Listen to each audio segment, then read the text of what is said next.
अपनी अम्मी से कहो मेरे कमरे में आके मुझसे मिले। जी बिल्कुल।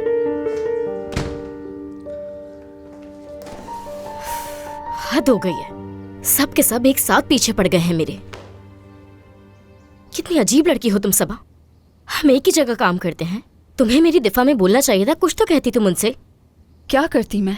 क्या काम के वक्त हड़ताल करना शुरू कर देती? किस किस्म की दोस्त हो तुम? हाँ, दोस्त कह रही हो मुझे? नसरीन, क्या मैं एक बात पूछूं तुमसे? लेकिन मैं तुमसे बुरी नीयत से नहीं पूछ रही, बस तजस्सुस हो रहा था मुझे। क्या? तुम आखिर इस घर में ही क्यों रहना चाहती हो? तुम्हें क्या लगता है, ये बताओ। मैंने तुमसे पूछा है। ये किस तरह का सवाल है? मुझे काम की जरूरत है, पैसे कमाने हैं मुझे। तुम्हारे बाबा ने करीम साहब को बचाने के लिए अपनी जान तक कुर्बान कर दी। अगर तुम चाहो तो ये लोग तुम्हें एक नई जिंदगी और एक नया घर भी दे सकते हैं। इनके पास इतना तो है। मैं देखती हूँ कि तुम नाखुश रहती हो।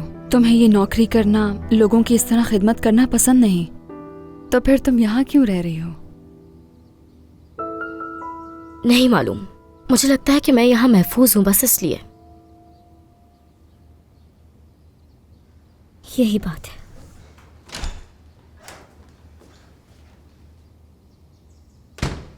तुम बाहर नहीं गई क्या? नहीं, सुल्ताना साहिबा ने जाने नहीं दिया और आपको भी बुला रही हैं अपने कमरे में। क्यों? मुझे नहीं मालूम, जाकर खुद पूछ लें।